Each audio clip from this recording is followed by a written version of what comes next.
Hope my YouTube food family's doing good out there. This week I'm sharing my take on an Indian classic and we're making Aloo Gobi. This is a potato cauliflower dish and everyone makes it a little differently, so it's a great starting point for cooking food from India. We're going to start this off on medium heat, add some olive oil in our pot as it warms up, and once it's hot we're going to throw in a medium onion finely diced up. I like red onion, but you can use white or yellow as well. And I'm going to get this lightly salted, then grind in a healthy amount of black pepper. And then we're going to get this all moving around in the oil. And we want to move these onions around for at least another minute or two until they start to sweat.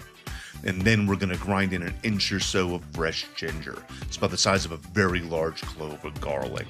And speaking of garlic, we're going to add in 3 or 4 cloves of those. These were pretty hefty, so we just used 3, and you can always mince or grind your garlic and ginger. It's totally up to you. Then we're going to get this all moving around and mixed up, and we're going to let it cook for about another minute or 2. Then we're going to add in about a pound of potatoes cut up. I cut these into really large rustic chunks and it took forever for my potatoes to cook, so I recommend you cut them a little smaller, maybe about an inch or so across. It's going to speed up your cooking time dramatically. We want to get these potatoes cooking covered with the onions for about 10 minutes, give them a little bit of a head start. During this 10 minutes, we're going to need to stir these every 2 minutes or so that the onions don't burn. If your pot gets dry, just add a tablespoon or 2 of water. I used water almost every time I stirred these, and you're noticing no spices yet. I find if you add the spices early with this, it burns way easier, and especially with those potatoes giving off that starch. After our 10 minutes of stirring and adding water as needed, it's time to add our cauliflower. I used just a little under 2 pounds. I broke it all up into inch and a half florets, and we're going to get this all mixed up and then add in some more salt and a little more black pepper. Then I'm going to add in my Kashmiri chili powder. This is way hotter than paprika, but not nearly as hot as cayenne. I used over a tablespoon, but if you don't like heat, then go with about 2 teaspoons. Then I added 2 teaspoons of cumin, about half a teaspoon of turmeric, and a teaspoon of a spice mix called Garam Masala.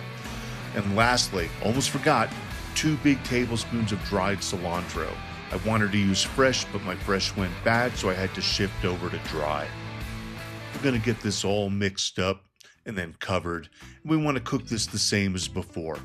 Covered for a couple of minutes, then open it up. Give it a good stir, make sure nothing's burning, and after 6 or 7 minutes of this, we're going to add in all of our tomato. I used 4 normal tomatoes, diced really small, seeds, everything. And the nice thing about Aloo Gobi is everyone makes it different. It can be made very dry, or you can make it really saucy like a curry. I go sort of right in the middle. And if you want it dry, you can use 3 tomatoes. If you want it really saucy, go with 5 or 6. We're going to cook this covered 5 or 6 more minutes, stirring once or twice to make sure all the tomatoes get worked in and cooked and that nothing's burned. And then we can let it cook uncovered for a minute or 2 longer to reduce. Your potatoes should be firm but cooked, and the cauliflower should hold its shape and still have a little bit of bite to it. You don't really want it cooked to mush. But hey, we just made Aloo Gobi. Good job. And then you can serve your Aloo Gobi with rice or flatbreads or by itself. I ate rice all last week, so I'm going to eat this plain. I like to add a big scoop of Greek yogurt to it. Yogurt and Indian food pair really well together, and Aloo Gobi is a great side dish or a main meal.